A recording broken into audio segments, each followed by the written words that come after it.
تبارک و تعالی کی کتاب الحکیم و اصدق الصادقین. بسم اللہ الرحمن الرحیم. واعتصموا بحبل اللہ جمیعا ولا تفرقوا.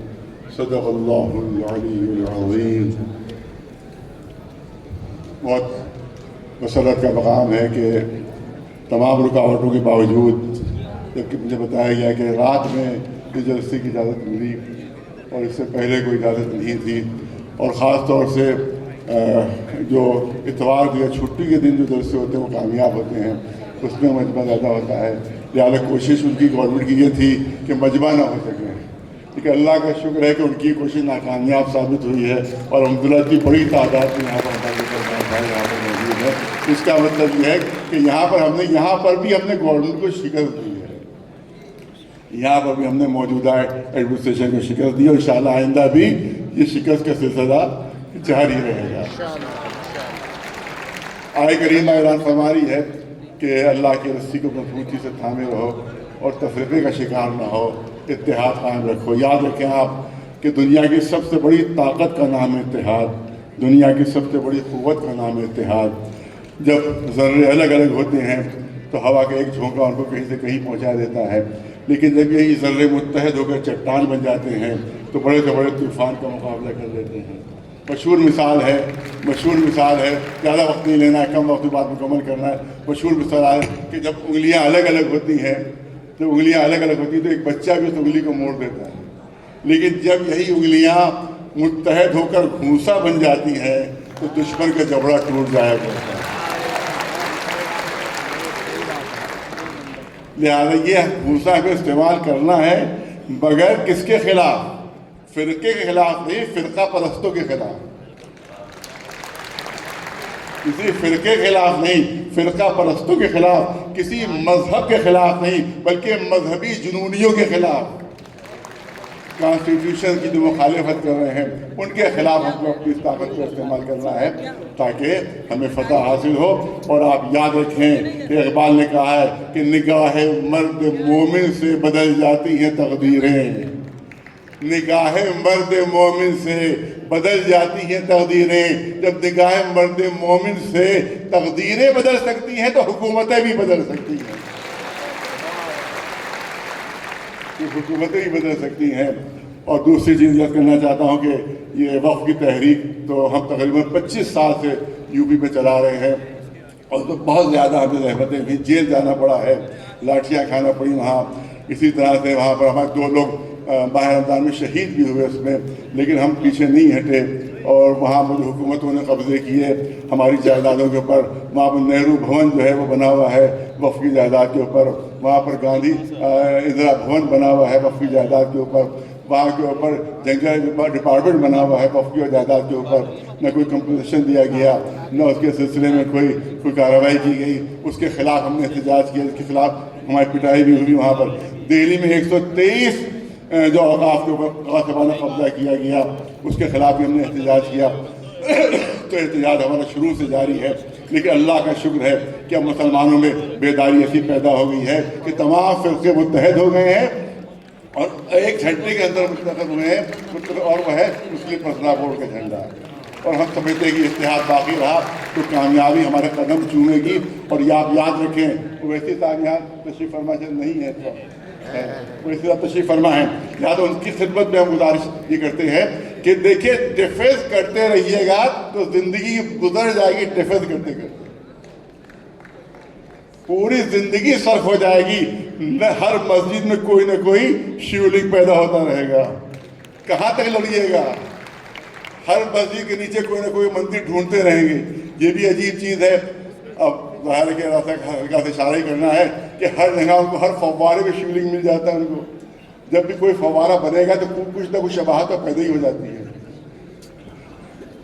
لہذا ہم تو سمجھتے ہیں کہ اگر یہ وہاں وائٹ ہاؤس میں بھی جائیں گے تو وہاں کے فواروں کو دیکھ کر بھی کہیں گے یہ تو شیولنگ ہے، یہ تو ہمارا مندر ہے. لہٰذا یہ عجیب مشکل ہے کہ صاحب ہر جگہ ان کو شیولنگ دکھائی دے جاتا ہے. تو کب تک لڑتے رہیں گے؟ کب تک ڈیفینس کرتے رہیں گے؟ میں نے کہا